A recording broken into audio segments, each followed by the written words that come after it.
아멘. 우리 인사하겠습니다. 샬롬. 우리 여사람과 같이 인사하겠습니다.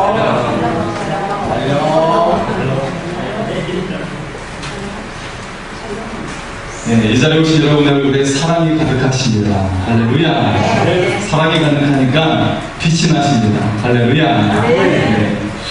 어떤 할머니가 아주 똑똑한 앵무새를 키우고 있었대요. 네. 할머니는 워낙 믿음이 좋아서 이 똑똑한 앵무새에게 주기도문하고 사도신경을 외우게 했어요. 이 앵무새가 이 두 가지를 다 할 수가 있었던 것이죠. 어느 날 이 소문을 듣고 어떤 권사님이 할머니 댁에 놀러 왔어요. 그랬더니 할머니가 권사님께 자랑을 하시는 것이죠.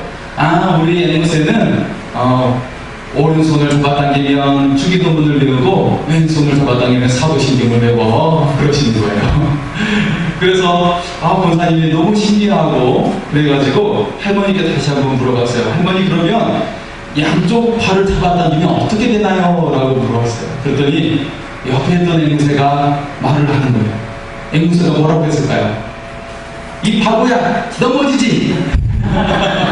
앵무새가 이 바보야, 넘어지지! 그렇게 말을 했다라는 것이죠. 네. 예, 이 할머니가 너무 믿음이 좋아서 앵무새에게 주기도문과 사도신경을 외우게 했습니다. 여러분 주변에도 믿음이 좋은 사람들이 있을 거예요. 그렇죠? 그래서 이 사람은 참 내가 공부하고 싶다, 그런 믿음의 사람이 있을 것입니다. 저도 제가 어렸을 때부터 좋아했던 그런 신앙의 인물이 있었어요. 성경의 인물이 있었는데 그 사람이 바로 다윗이었어요. 물론 다윗이 왕이 되었을 때는 참 흠이 있는 그런 왕이 되었지만, 사실 어렸을 때 그 소년 다윗의 모습이 너무나도 제게 마음에 들었어요. 너무 감동적이었고 굉장히 흥분하게 만든 그런 사람이었습니다. 우리가 다윗이라고 하면 골리앗을 넘어 쓰러뜨렸던 아주 위대한 이야기를 우리가 알고 있죠. 그리고 친구 요나단과의 우정 이야기, 너무나도 그 사랑 깊은 이야기를 알고 있어요. 그리고 그가 고난과 역경 속에서 그 모든 것들을 이겨내고 마침내 왕이 되었고 하나님께서 세워주신 위대한 왕이 되었다는 이야기, 너무나도 크게 감동적이었던 것을 알 수가 있습니다. 우리가 다윗에 대해 말할 때 반드시 기억해야 하는 것이 있어요. 이런 유명한 이야기도 있지만 우리가 반드시 기억해야 되는 것은 먼저 그도 우리처럼 실존하는 사람이었다는 것입니다. 그도 육체를 가지고 있었던 실존하는 사람이었고, 그리고 또 연약함을 가진 사람이었어요. 그의 이야기를 아주 세세하게 조목조목 보면 너무나도 그 고통이 그 삶 가운데 있었다는 것을 우리가 잘 알고 있어요. 연약한 한 사람이었다는 것, 그리고 또한 그가 그 고통 속에서 머물지 않고 하나님을 의지했다는 것입니다. 하나님을 의지해서 마침내 이 모든 것을 이겨내고 위대한 왕이 될 수가 있었습니다. 여러분에게도 다윗처럼 삶의 변화를 이루고 여러분의 가문과 후손들에게도 하나님의 영화가 임하는, 하나님의 영광이 임하는 은혜가 임하기를 소원합니다. 네. 오늘은 소년 다윗의 믿음을 통해서 우리의 삶에도 믿음의 은총이 임하기를 소원합니다. 다윗은 왕이 되었을 때보다 왕이 되기 전에 그 이전의 모습이 거의 완벽에 가까웠어요. 저는 성경의 인물 중에 다윗이 굉장히 마음이 들었던 그런 사람이었고, 그래서 제가 인터넷에 아이디 중에 소년 다윗을 일컫는 유스 데이빗을 사용을 하고 있어요. 네. 그래서 이처럼 이 소년 다윗의 모습이 너무 완벽했고, 그리고 사람을 사로잡는 매력이 있었기 때문에 저는 그 이름이 늘 마음에 새기고 있었어요. 오늘 본문 속에 사무엘 선지자가 이스라엘 두 번째 왕을 세우기 위해서 이새의 집에 왔어요. 이새의 집에 와서 두 번째 왕을 세우기 위해 기름을 붓기 위해서 왔습니다. 첫 번째 왕이었던 사울이 하나님께 두 번이나 불순종해서 하나님의 마음이 떠났기 때문에 두 번째 왕을 세우기 위해 온 것입니다. 아버지 이새는 자신의 아들들을 다 불러 모았어요. 그래서 첫 번째부터 계속 사무엘 앞으로 지나가게 하는데, 하나님께서 사무엘에게 어떤 감동을 주셔야 되는데 감동을 아직 주시지 않는 거예요. 첫째, 둘째, 그리고 일곱째 아들까지 다 보여주었는데 하나님께서는 내가 그를 보냈다, 그는 아니다라고 계속 하실 분이에요. 그래서 다 지나갔는데 하나님께서 말씀하시지 않는 거야. 그러자 이세에게 물어봤죠. 당신의 아들, 또 다른 아들이 있습니까? 라고 물어봤더니 아직 들에서 양을 치고 있는 막둥이가 있습니다. 그러는 것이죠. 8째 아들이 하나 더 있는 것이에요. 여러분, 하나님의 구원의 섭리 가운데서는 전혀 기대하지 않았던 그런 상황 속에서 전혀 기대하지 않은 자녀에게서 하나님의 또한 놀라운 일이 있다는 것을 기억하시기 바랍니다. 네. 어쩌면 이 막둥이 8째 아들은 낳지 않을 수도 있었잖아요. 그죠? 예. 저도 집에서 넷째인데 집에서 낳지 않을 뻔했다고 말하고 있어요. 예. 다윗의 8째 아들 막둥이였지만 하나님께서는 다윗을 통해 이스라엘을 위대한 나라로 만들어 가십니다. 그 나라를 이끌어가는 위대한 왕으로 다윗을 삼으셨어요. 그리고 요셉을 우리가 잘 알고 있죠. 요셉은 그것보다 더 했어요. 11번째 아들이었어요. 11번째 아들. 예. 하지만 이 요셉을 통해서 자신의 가족을 구원할 뿐만 아니라 애국과 그 주변의 나라를 구하는 구원의 사역을 하나님께서는 이루어 주셨습니다. 우리가 또한 기억하는 쌍둥이 야곱은 2번째 아들이었어요. 하지만 이 둘째 아들을 통해서 하나님은 그 유업을 이어나가셨어요. 그리고 아브라함이 100세 때 낳았던 아들 이삭이죠. 100세 때 못 낳을 것이 뻔하잖아요. 그런데 하나님의 은총 가운데 100세 때 주셨던 아들 이삭을 통해서 하나님의 영원한 백성을 그를 통해서 시작하게 만들어 주셨습니다. 여러분, 이처럼 하나님의 구원의 섭리와 은총은 인간의 생각을 뛰어넘어서 역사하신다는 것을 기억하시기 바랍니다. 사무엘 선지자 앞으로 드디어 다윗이 들어왔어요. 어쩌면 다윗의 부모조차도 다윗에 대한 기대감이 전혀 없었던 것 같습니다. 그러나 하나님은 사람의 눈과 다르게 보았습니다. 다윗을 다르게 보았어요. 다윗을 특별하게 보았습니다. 지금은 비록 작은 아이지만 그 안에 믿음의 거인이 들어있다는 것을 보셨습니다. 그리고 다윗을 큰 사람으로 만들어 가셨습니다. 12절에 보면 소년 다윗의 모습이 묘사가 되고 있죠. 그의 빛이 붉고 온종일 양이 있었기 때문에 햇빛에 그을린 그런 모습이었지만 또한 그 가운데 생기가 있는 그런 모습이었죠. 또 눈이 빼어나고 다윗의 눈이 살아있었어요. 그리고 눈빛이 빛나고 있는 살아있는 그런 눈빛이었다라는 것입니다. 얼굴이 아름답더라. 물론 정말 잘생긴 미소년일 수도 있지만 그러나 더욱 정확한 것은 하나님을 믿는 확신 가운데 얼굴이 빛이 나서 매우 밝았다는 것을 말하고 있는 것입니다. 사무엘은 드디어 다윗에게 기름을 부었습니다. 그리고 다윗은 여호와의 영으로 크게 감동되게 되었습니다. 다윗은 이미 하나님을 경외하며 깊이 묵상하고 하나님을 찬양하는 소년이었죠.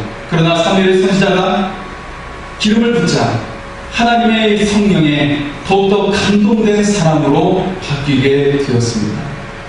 우리는 소년 다윗의 순전한 믿음과 하나님의 영으로 감동된 모습을 통해서 우리에게도 하나님의 은혜가 임하기를 소원합니다.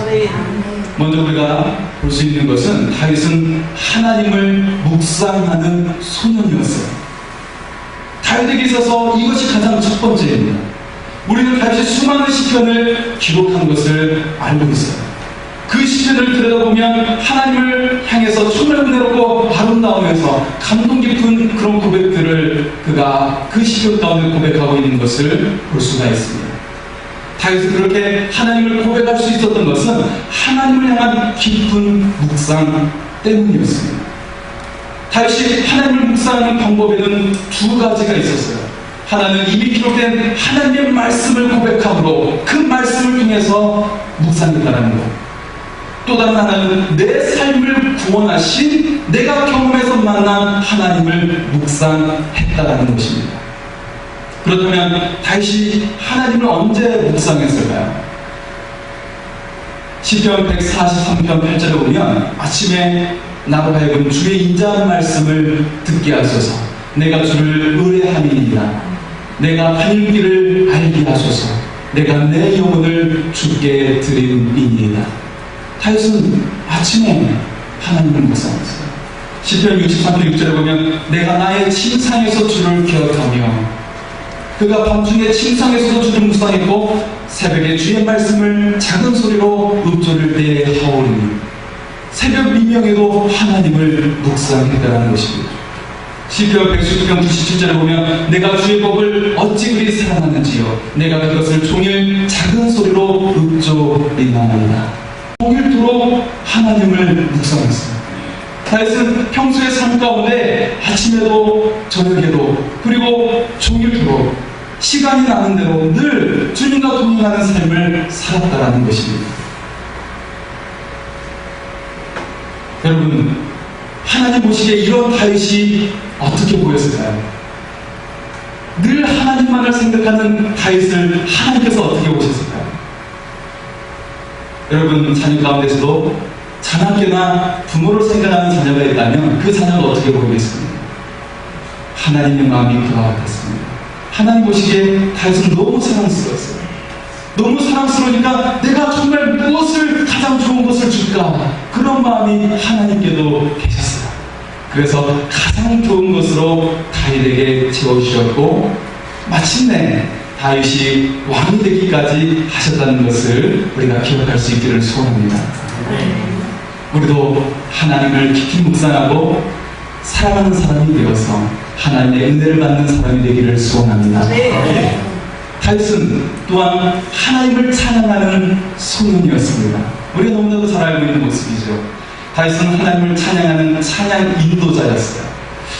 그는 직접 하프를 연주하면서 수많은 찬양시를 지었습니다. 그는 하나님을 묵상하면서 찬양시를 짓고 곡을 붙여가지고 다시 말해서 작사도 하고 작곡을 하고 직접 연주해서 부르는 오늘날로 말하면 싱어송라이터였어요. 다윗은 하나님을 깊이 묵상했습니다. 그 깊이 묵상한 곳 가운데 깊이 있는 기도를 배웠고 거기에 곡을 붙여서 붙여진 그 노래들이 모두 다 찬양시가 되었던 것입니다. 다윗은 수많은 시편을 지었어요. 그 시편을 보면 대부분 삶의 고통 가운데 지었다는 것을 우리가 알고 있습니다. 이 시편을 통해 다윗은 자신의 고통과 억울함을 호소하고 있어요. 때로는 너무나도 고통스러우니까 이 악인들을 저주하는 하나님 그들을 심판하여 주옵소서 라고 하기까지도 하였습니다.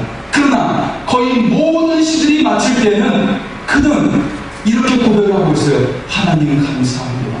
하나님 찬양합니다. 지금 어떤 상황인데 아직도 고통 가운데 있는 상황임에도 불구하고 다윗은 그럼에도 불구하고 하나님 감사합니다. 하나님 찬양합니다. 이런 고백이 우리 가운데도 있기를 소원합니다. 다윗의 시편에는 심지어 구원자 메시아로 오시는 예수 그리스도에 대한 예언도 담고 있습니다.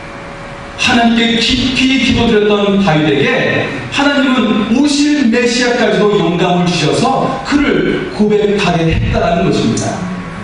다윗의 시편 16편에 보면 마치 이사야 선지자가 예언한 것처럼 고난당하신 예수 그리스도를 생생하게 묘사하고 있어요. 그 십자가의 그 뼈가 부러져가는 그 모습이 생생하게 묘사되고 있다는 것입니다. 이런 이유 때문에 베드로는 사도행전 2장 30절에 다윗을 선지자라고 말했습니다. 다윗이 이처럼 하나님의 영으로 크게 감동되었습니다. 또한 다윗은 양떼를 지키는 소년이었습니다. 사무엘 선지자가 이새의 집에 가서 그의 아들을 모두 불렀을 때에도 다윗은 밖에서 양떼를 돌보고 있었습니다. 다윗에게 들판은 매우 익숙한 장소가 되어 있었습니다. 그가 목동으로 있을 때도 그리고 사울왕을 피해 도망갔을 때도 들판은 매우 익숙한 장소였죠. 보통 목동들은 목초가 무성한 시기가 되면 양떼와 함께 들에서 여러 날 밤을 보내기도 했습니다.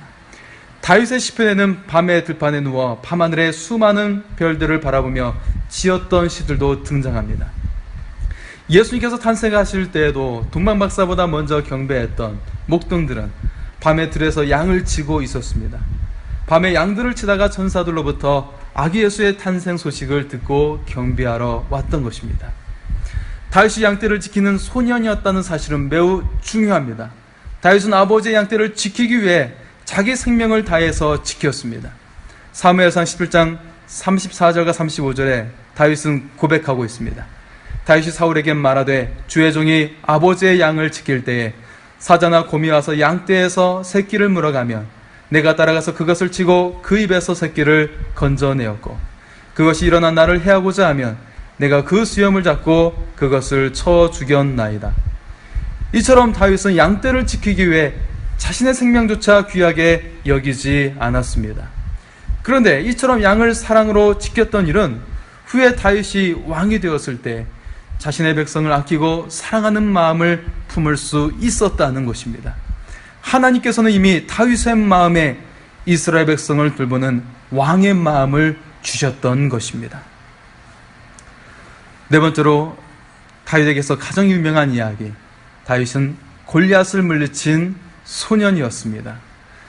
다윗의 이야기 가운데 최고의 절정은 당연 골리앗과의 싸움이지요. 키가 3m에 달하는 거구와 소년 다윗의 싸움은 모든 역사를 통틀어 극적인 싸움이라고 할 수 있습니다. 골리앗은 이스라엘과 이스라엘의 하나님을 욕했습니다. 수많은 이스라엘 군대는 거인 골리앗의 등장에 두려워 떨었습니다. 그러나 오직 한 사람, 두려움이 아니라 의로운 분노로 가득한 사람이 있었습니다. 그 사람이 바로 다윗이었습니다. 다윗은 자신에게 익숙한 물맷돌로 골리앗 앞에 서게 됩니다. 그리고 그 물맷돌을 골리앗의 이마에 정확히 맞추어 골리앗을 물리쳤습니다. 다윗과 골리앗의 싸움에서 우리가 눈여겨보아야 할 것이 무엇입니까? 그것은 다윗이 거대한 골리앗을 두려워하지 않고 어떻게 능히 그 싸움에서 이겼던 비결이 무엇인가라는 것입니다. 다윗이 아버지의 심부름으로 전쟁에 나가 형들에게 음식을 갖다 주러 갔을 때 다윗에게 의로운 분노가 일어나게 했던 것은 골리앗의 고함 소리였습니다. 골리앗이 살아계신 하나님의 이름을 모욕하는 것으로 인해 다윗은 견딜 수가 없었습니다. 다윗이 골리앗을 두려워하지 않고 능히 이길 수 있었던 비결이 여기에 있습니다. 이것은 바로 다윗의 마음에는 오직 하나님을 경외하는 마음으로 가득했던 것입니다. 앞서 고백한 것처럼 그가 양떼를 지키기 위해 들에서 밤을 지새울 때도 두려워하지 않겠던 분, 또한 양떼를 해치려는 무서운 짐승들이 왔을 때 그 사자의 발톱과 곰의 발톱에서 건져주신 하나님을 경험했습니다. 다윗은 평소 일상에서 하나님을 경외할 수밖에 없었습니다. 그리고 그렇게 하나님을 의지했을 때 밤에 들에서 자고 눕는 것과 그리고 무서운 사자와 곰의 위험에서 능히 양떼를 지키며 맞서 싸워 이길 수 있었습니다. 다윗은 그토록 자신이 의지하고 경외하는 만군의 하나님의 이름을 모욕하는 골리앗을 견딜 수가 없었습니다. 이미 자신을 단련시킨 하나님을 의지하며 담대히 골리앗 앞에 나가서 거대한 골리앗을 쓸어 넘어뜨릴 수 있었습니다. 여러분, 우리 인생에서 그 어떤 것에도 두려워하지 않고 능히 모든 것을 이길 수 있는 비결이 어디에 있습니까? 내가 가진 인맥을 통해서요?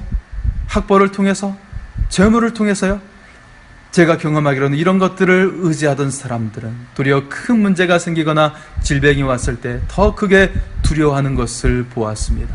그러나 오직 하나님을 경외하고 의지하는 자는 자신 앞에 큰 문제가 생기고 질병이 찾아오고 사방에 우겨싸움을 당하는 고난에 처해 있을지라도 두려워하지 않습니다.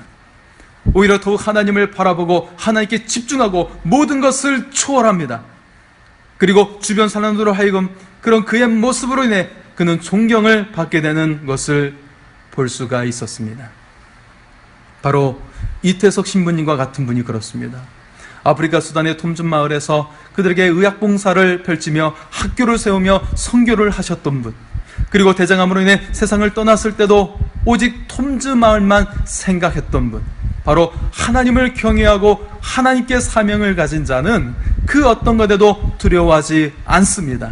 모든 것을 초월합니다. 두려움이란 모든 사람들에게 자신의 인생을 제대로 펴지 못하게 하고 절망 가운데 살게 합니다. 지난 주간에 함께 예수전도단 선교 훈련을 했던 후배의 아이가 세상을 떠났습니다. 그 가족은 베트남에서 선교를 하고 있었습니다. 아기가 이제 돌밖에 안 되었는데 그만 뇌수막염에 걸려서 의식불명에 들어갔습니다. 수많은 사람들이 기적을 기대하며 함께 기도하고 중보기도 했습니다. 그러나 아이는 일주일 후인 지난 화요일에 세상을 떠나고 말았습니다.